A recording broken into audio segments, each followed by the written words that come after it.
Chers amis de l'aide des enseignants, bonjour ou bonsoir, selon l'heure que vous aurez la chance de nous suivre sur votre chaîne.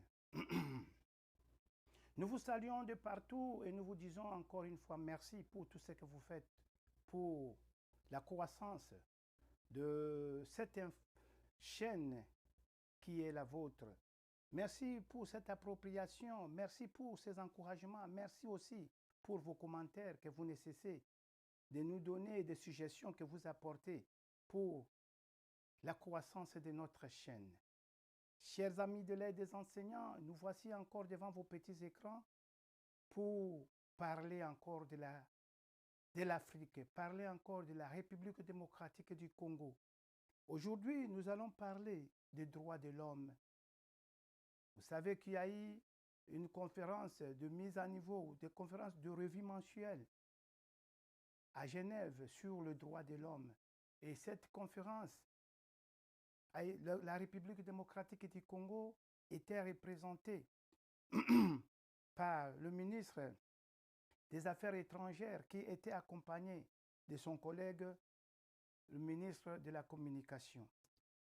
Au cours de cette émission, chers amis, nous allons parler de la classification des pays africains en matière de droits de l'homme. Et de cette classification, nous allons beaucoup plus nous baser sur la République démocratique du Congo.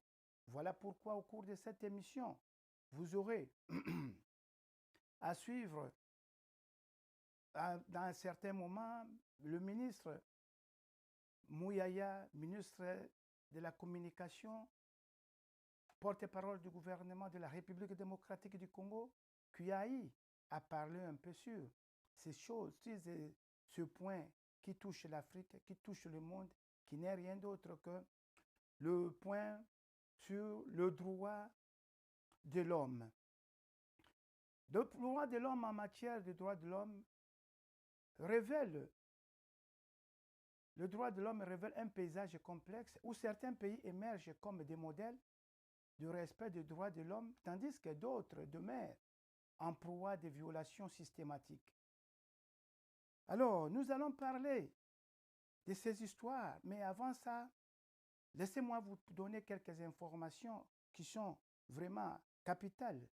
Aujourd'hui, c'est la rencontre qui est en train de se jouer maintenant en direct de Washington, où le président élu, le 47e président des États-Unis, est en train de rencontrer le 46e président sortant, Joe Biden. Et là, je voulais vous dire, Donald Trump est à ce moment où nous parlons en train de parler avec Joe Biden dans la Maison Blanche comme c'était prévu. Parce qu'ils doivent préparer la passation démocratique entre le président sortant et le président entrant. Ça ne se fait pas d'un jour, ça se prépare. Voilà pourquoi les élections avaient eu lieu le 5 novembre et que le président élu ne prendra des fonctions qu'au 20 janvier 2025. Tout ce temps, ce n'est pas qu'il va dormir, mais il est entré avec son équipe. Vous aviez suivi comment il est entré de nommer ses ambassadeurs, ses membres, ses conseillers, le secrétaire d'État. Et là, c'est pour qu'il y ait la préparation, pour que ceux qui entrent s'acquièrent des informations du pays, pour vous dire que quand vous entrez en fonction dans un pays, ne jamais dire que ça c'est le pays, on ne connaît pas ça, ça c'est un dossier ancien, on vous met en moule, on vous met en sauce, où on vous donne tous les éléments nécessaires pour la continuité de l'État. Mais qu'à cela ne tienne, nous voulons dire à nos amis de la communauté de Dallas Forward que le 7 décembre 2024 aura tenu ici à Dallas des élections présidentielles.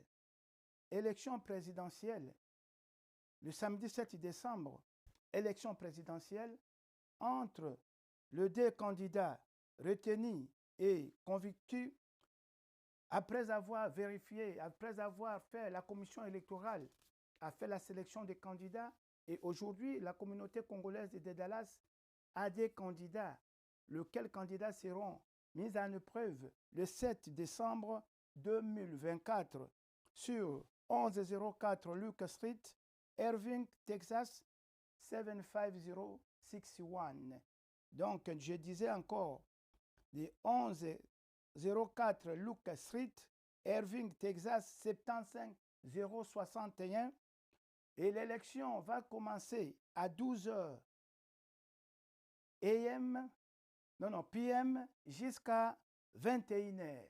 Donc, les électeurs auront à choisir deux candidats, M. Fiston Mantandi Diasivi et M. Victor Pakou Divibindula. Chers amis de l'aide des enseignants, voilà un peu ce que nous avions à vous donner comme information à propos de ces élections. À cela maintenant, nous revenons à notre sujet du jour pour parler des droits de l'homme. Le droit de l'homme se réfère à l'ensemble de principes. C'est quoi le droit de l'homme comme définition? Le droit de l'homme se réfère à l'ensemble de principes et normes qui garantissent la dignité, la liberté et l'égalité de chaque individu, indépendamment de sa nationalité, de son sexe, de sa religion, de sa race ou de toute autre caractéristique. Ces droits sont souvent inscrits dans des documents juridiques tels que la Déclaration universelle des droits de l'homme adoptée par les Nations unies en 1948. Le droit de l'homme n'est pas une nouvelle chose. Vous savez que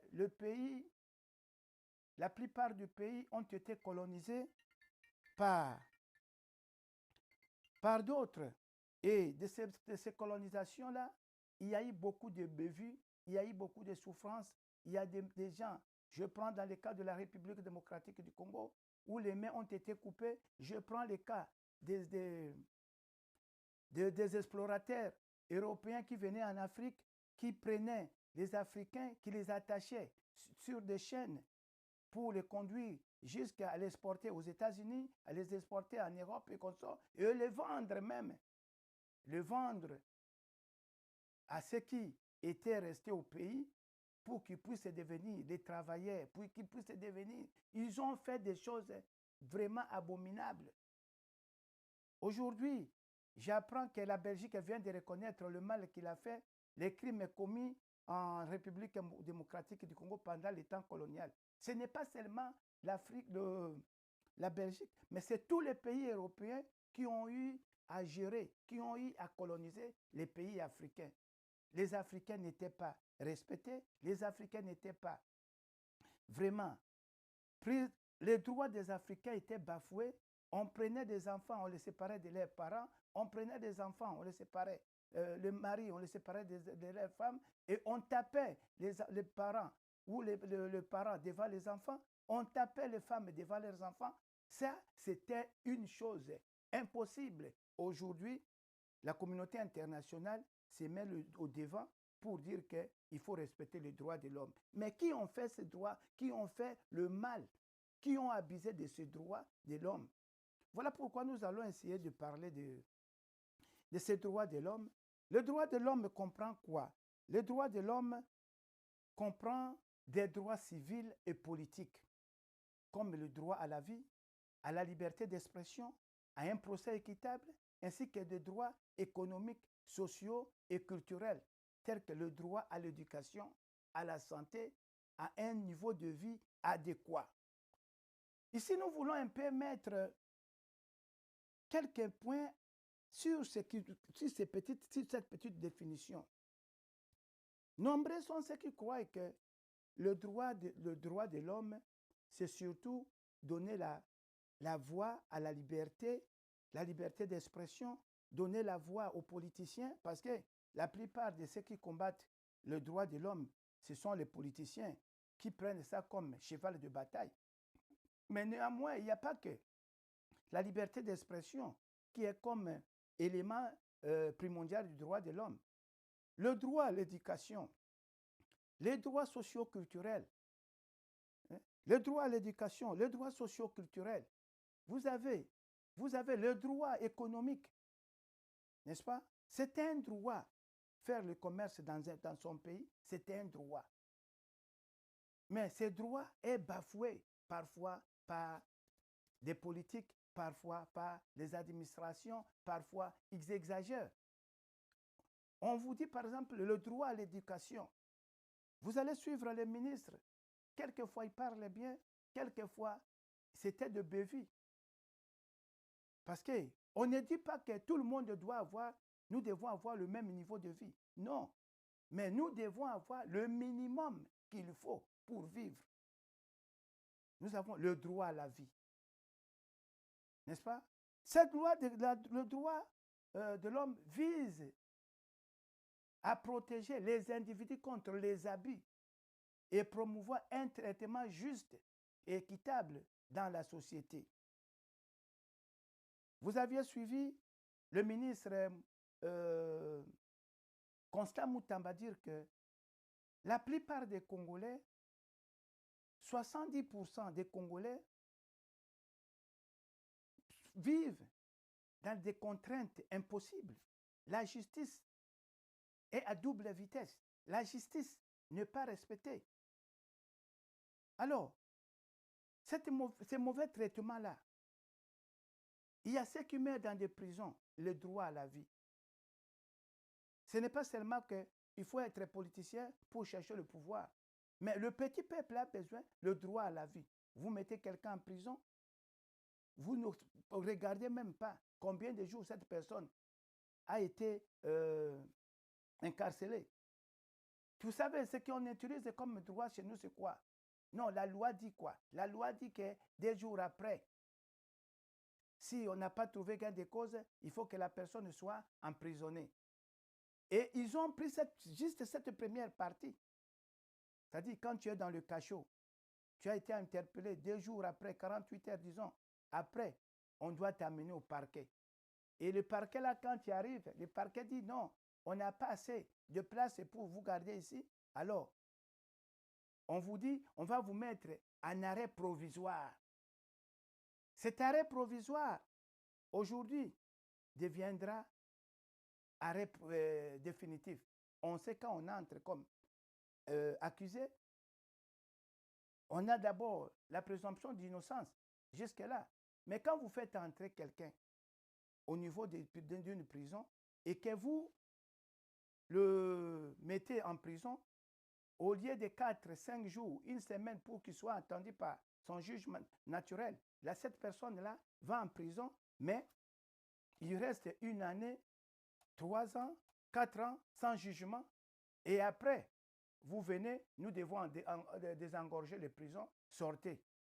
Mais dans des pays qui se respectent, l'État congolais devrait payer, dédommager tous les prisonniers qu'ils ont fait sortir ce jour-là.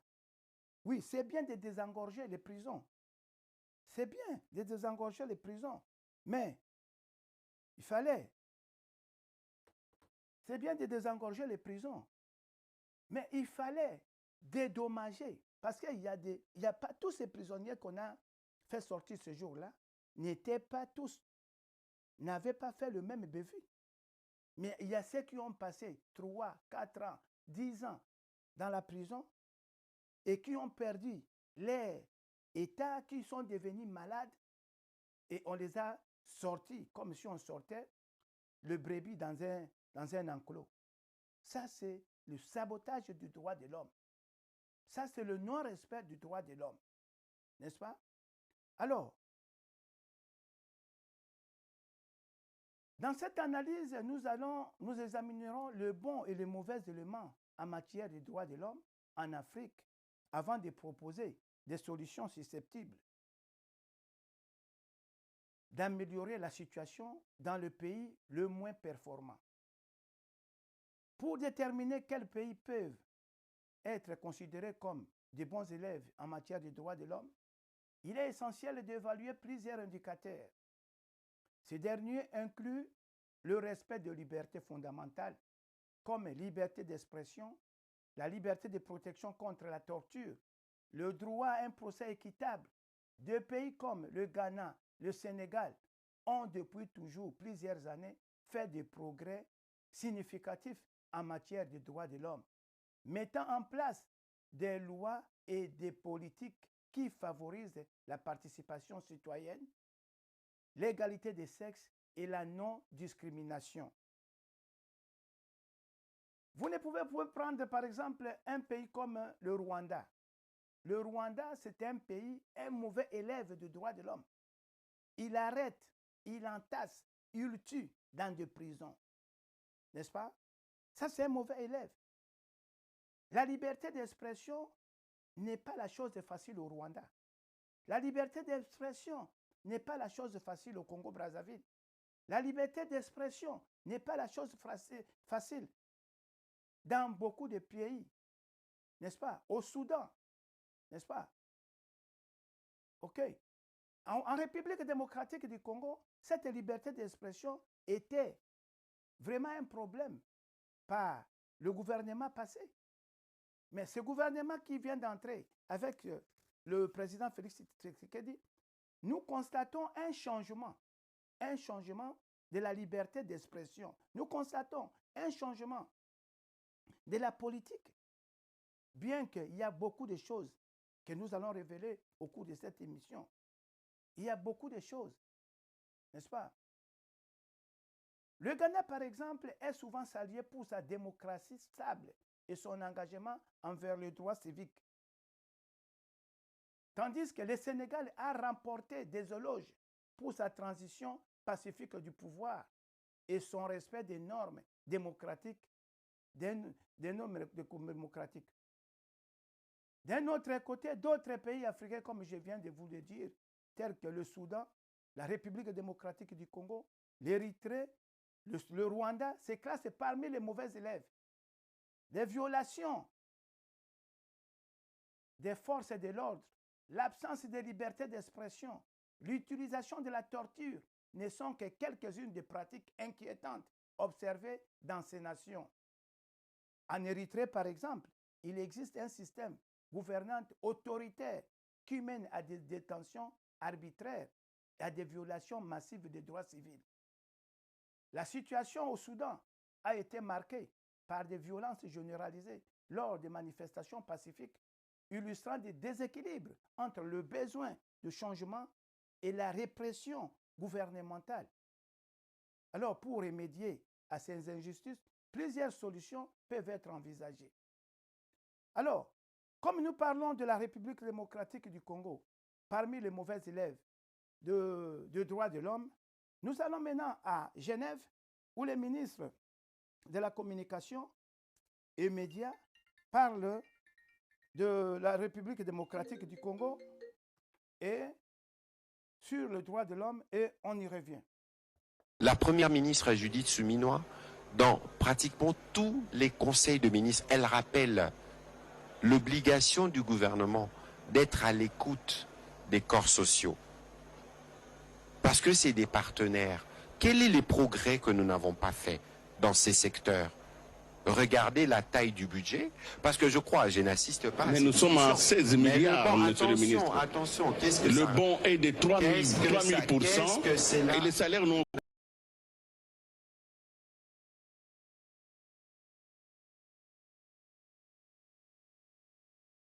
Nous allons y revenir. Allons d'abord écouter ce que le ministre a dit. Willy Kalengai, de quoi on parle? Nous parlons justement. Alors aujourd'hui, qu'est-ce que nous faisons de cet État? Nous le reconstruisons.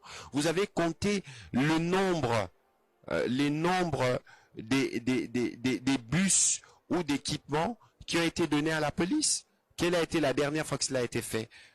Willy Kalengai, attention, ne soyons pas dans des incantations. Regardons le pays dans l'état dans lequel il se trouve avec des yeux réels, pas des yeux de fiction. Regardez les progrès que nous faisons. Regardez aussi, il faut parler. On parle beaucoup de corruption, etc. Vous savez que par les passés, les scandales de corruption, nous l'apprenions par des ONG internationales. Mais aujourd'hui, c'est des structures de l'État qui le relèvent. Est-ce que cela est un progrès ou pas? Encore qu'on n'a jamais autant combattu la corruption qu'aujourd'hui. Lorsqu'on parle de bonne gouvernance, Willy Kalengai, comment pensez-vous qu'on pouvait nous réussir avec le président Tshisekedi et ses deux gouvernements successifs, Sam Alukonde et Madame Souminois, à réussir 6 revues successives pour la première fois, si nous n'avions pas de bonne gouvernance? Non, alors il faut apprécier ce qui est fait. Ici, la volonté, et c'est cela que vous souhaitez, c'est ce que nous souhaitons, c'est d'avoir un gouvernement qui a beaucoup plus de moyens que 18 milliards, parce que les pays en ont les potentiels. C'est pour ça que nous allons de plus en plus, avec les stratégies mises en place par Madame Souminois, dans le cadre de notre gouvernement, mobiliser davantage. Plus nous mobiliserons, plus nous redistribuerons. Pour terminer, Rachel Kitsita, Actu 30. Monsieur le ministre, je pensais que vous aviez posé une dernière question. Non, je reviens, puisque vous m'inspirez beaucoup dans ce que vous dites. Voilà, vous m'avez inspiré une question. Alors, sur le détournement, vous dites que ce sont des structures aujourd'hui de l'État qui font des annonces sur des révélations sur les cas de détournement, mais ça reste des cas supposés. Exactement, mais ça reste un peu des faits d'annonce, monsieur le ministre, puisque tous les jours de l'argent de l'État détourné, tous les jours on en parle, tous les jours, mais personne ne répond. Personne ne répond devant la loi. Personne n'est redevable. Non, il faut pas dire que l'impunité bat son plein dans ce domaine. Ouais. Qui a déjà été sanctionné? Pardon, madame. Les détournements étaient établis par les organes de la loi. Qui eux-mêmes, pour certains, sont corrompus. S'il vous plaît, partons, allons point par point. Parce que moi, je suis choqué de voir qu'on n'a jamais autant mis des structures. L'inspection générale des finances dont on parle aujourd'hui là, elle existait depuis quand? Est-ce que c'est le président Tshisekedi qui a créé l'IGF?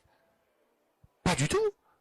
Mais qui a donné cette puissance à l'IGF? Mais que deviennent tous les rapports produits? Attention, lorsque les rapports sont produits, l'IGF a fait sa part, mais les magistrats doivent faire la leur. C'est comme ça qu'un État répartit les rôles entre les différentes structures. Et lorsqu'on commence l'instruction d'un dossier en justice, ça ne se fait pas en un claquement de doigts.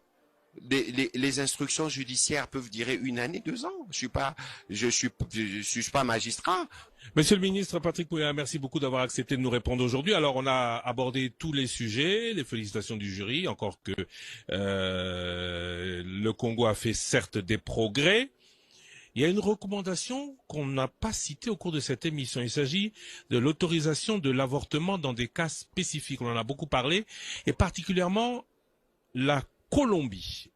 Réponse. Écoutez, vous posez une question qui est cruciale. Je vais vous donner mon avis personnel. Lorsque une femme est violée, dans un contexte comme celui que nous vivons dans l'Est de la RDC, pensez-vous que cet enfant-là, s'il naît, comment cette femme va regarder cet enfant dont il connaîtra sûrement pas le père? Christian Lusakweno. À chacun de se faire sa réponse. Merci Monsieur le Ministre, merci Willy Kalengai, Géopolis Télévision, merci Actu 30 Télévision, Rachel Kitsita, merci à vous Monsieur le Ministre, merci à vous chers auditeurs, chers téléspectateurs. Voilà.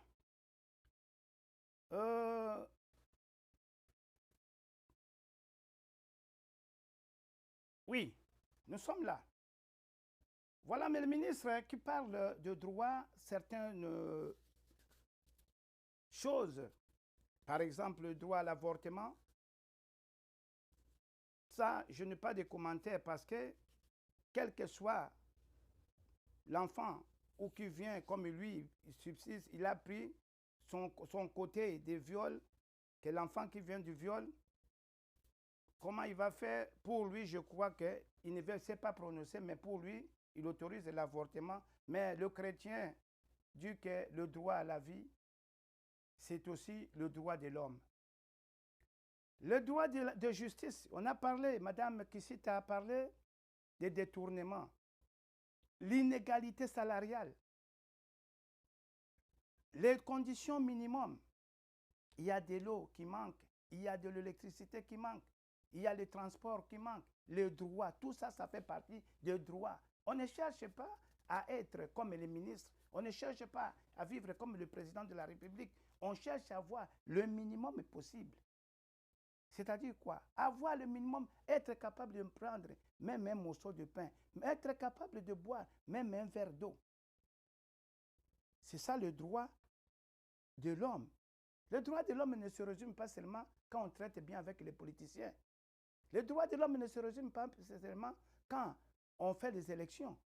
Le droit de l'homme ne se résume pas seulement quand on doit aller visiter les malades et faire des dons aux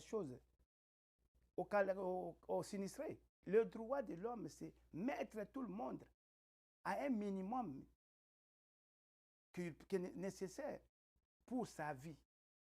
Quel est le minimum qu'il faut? La torture dans des prisons, le droit de justice, le droit aux avocats, le droit à l'accès à la justice, ça fait partie du droit de l'homme. N'est-ce pas? Alors, qu'est-ce que nous devons faire pour arriver? Il faut une mobilisation, une conscience. Je voulais ainsi dire que, avec le président Félix Tshisekedi, vous savez, c'est un président qui a une bonne volonté. Une bonne volonté et qui veut amener le pays à un niveau. Mais pourquoi Félix Tshisekedi ne décolle pas comme facilement? Et ses appréciations sont calamiteuses. Pourquoi? Parce qu'il est mal entouré. Tenez l'exercice, le premier mandat du président Félix Tshisekedi. Il avait fait de bonnes initiatives. Il avait fait sortir de l'argent. Si vous allez aujourd'hui en Mbuji-Mayi, il n'y a pas des embouteillages. Mbuji-Mayi est asphalté. Les petites routes de Mbuji-Mayi asphaltées. Vous allez à Chose, vous passez du côté du Katanga, vous voyez maintenant, il y a même des aéroports qui ont été construits. Il y a un aéroport qu'on venait de rénover à Kisangani, que moi j'ai considéré que c'est du gaspillage. Ça, c'est vraiment juste un entrepôt.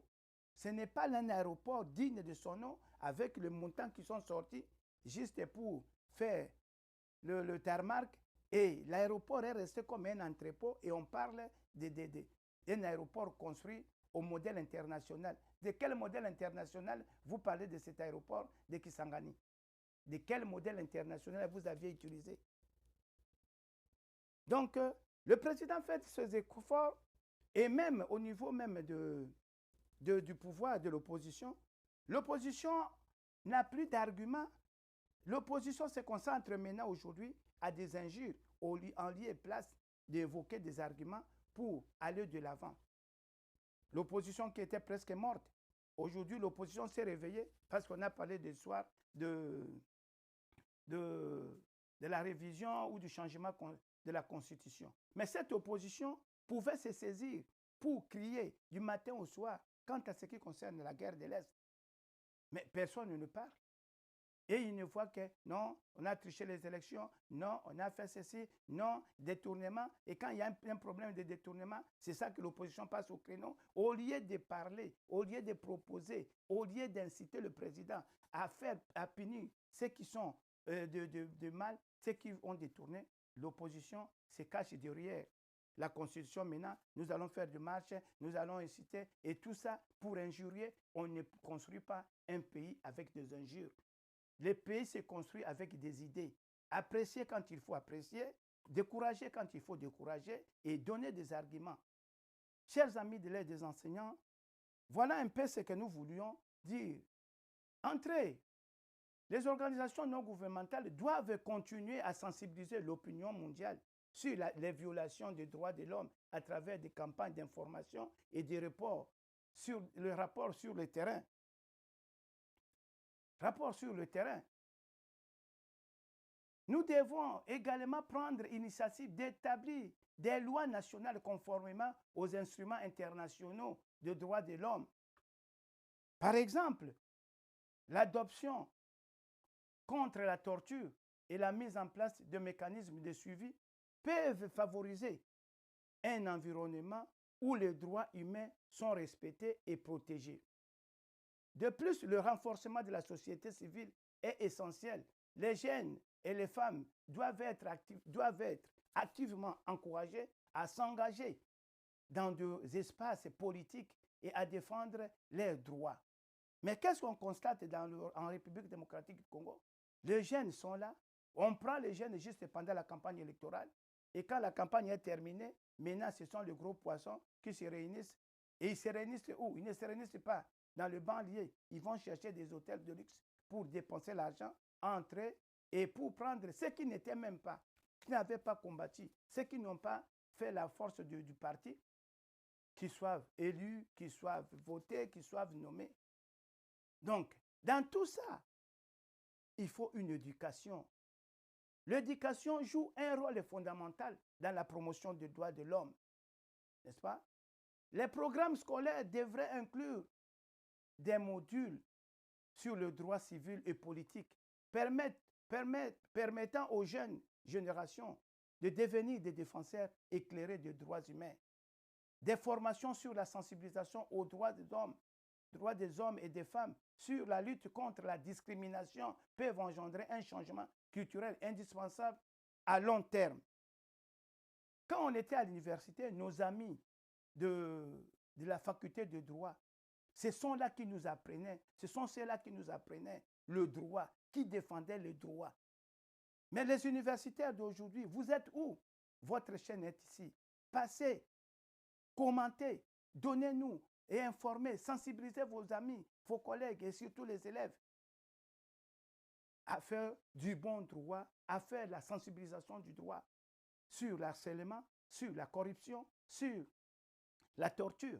Ce sont ces éléments-là, sur la bonne vie, que nous devons vraiment faire la diagnostic. Nous devons lutter pour que ces éléments puissent concourir à la bonne édification et que notre pays puisse devenir compté parmi les bons élèves, comme le Ghana et le Sénégal, montrent qu'un engagement sincère en faveur des droits de l'homme peut conduire à des sociétés plus justes et plus équitables. En revanche, les mauvais élèves illustrent l'urgence de l'action collective pour lutter contre les violences systématiques en adoptant des solutions multiformes, pression internationale, engagement législatif, soutien à la société civile et l'éducation. La communauté internationale et les États africains peuvent œuvrer ensemble pour un avenir où les droits humains soient effectivement respectés sur tous les continents. Chers amis de l'aide des enseignants, voilà le paix que nous avions voulu vous donner dans notre émission d'aujourd'hui. Et je voudrais que si vous n'aviez pas encore eu le temps de vous abonner, prière de vous abonner à cette émission, prière de partager à vos amis pour nous encourager. Nous vous disons merci et nous voulons revenir encore à nos amis de Dallas-Fort Worth pour vous dire que l'élection présidentielle du comité de la communauté congolaise de Dallas auront bel et bien lieu le 7 décembre entre le candidat Victor Pakou Vibidula et M. Fiston Matadi Diasivi. Nous vous disons merci pour avoir été nombreux à nous suivre et nous croyons vous retrouver dans nos émissions prochaines. Que vive la République démocratique du Congo et que l'enseignant soit valorisé. N'oubliez pas de vous abonner et n'oubliez pas de nous laisser un commentaire.